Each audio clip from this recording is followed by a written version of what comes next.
Just to recap what we've done in the past few days, including yesterday, I'd like somebody to read their drafts of what is mythology. Go. Myths are stories people have told through generations. Some people have the opinion that they are made up. They give people purpose, organization, and meaning. They also give people a sense of identity.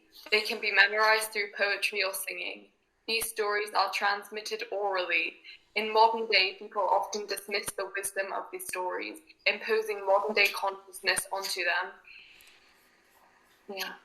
Thank you so much for that. Now, yesterday before we broke up, I asked you a question, and this was the question basically that I sent you is the ancient prehistoric people who listened to mythological stories would probably have different memory capacity than our modern civilization.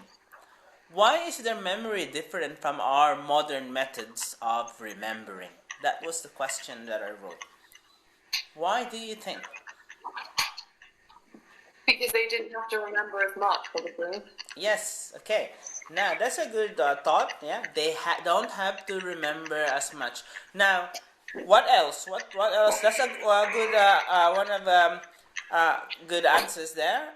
The key answer to the question that I'm asking you is basically one of the exercise that we just did. It's the exercise of from remembering to being, to from remembering to I am. That's the answer to that. So if we have if we go through that I am a bitter tasting jelly being. Does it relate to their consciousness because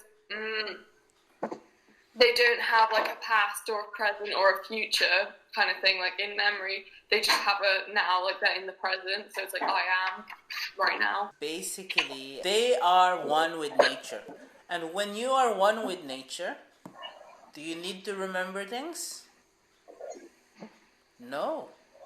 You don't need to remember. So they have what I call an expansive consciousness. Because they are part of this whole thing, they just know. They don't need to remember, they just know. But these are, again, hypotheses.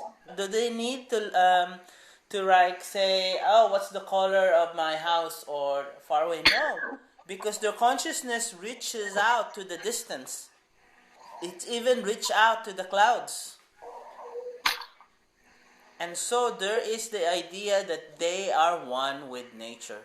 So that's why their memory capacity is different from us. They don't need to remember.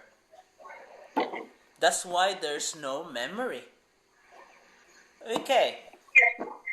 So are there any questions about this thought? They have an expansive consciousness. Any questions with that? I'm going to ask you this question before we proceed. When you remember something from the past, what does it do to you again? You're recreating it in your memory. Yes, you're recreating the event in the present moment. Even though it happened in the past, you're recreating the event in the present moment. Now, so when somebody tells you something, right, and you remember, that's really the key thing. Now, the next one is this. What if a story is not told to one person, but you are talking about a story being told to a group of people? Now, a group of people at that time is probably between 100 to 1,000 or to 5,000. So think about it, 1,000 people are being told this story. And so in each mind of these people who've been told this creation story, what is going on in their mind? Yes. So all of them are recreating the same event in their mind. All of them are recreating the same event in their mind. So this is what I call now, not only does the people have an expansive consciousness, they also have a collective memory. So the characteristic of these people is they have a collective memory. They don't have an individual memory as each one of you do. These people have a collective memory. And when you have a collective memory, you have a collective experience. And when you have the same experience, this is what we call you have the same identity. And so these people, the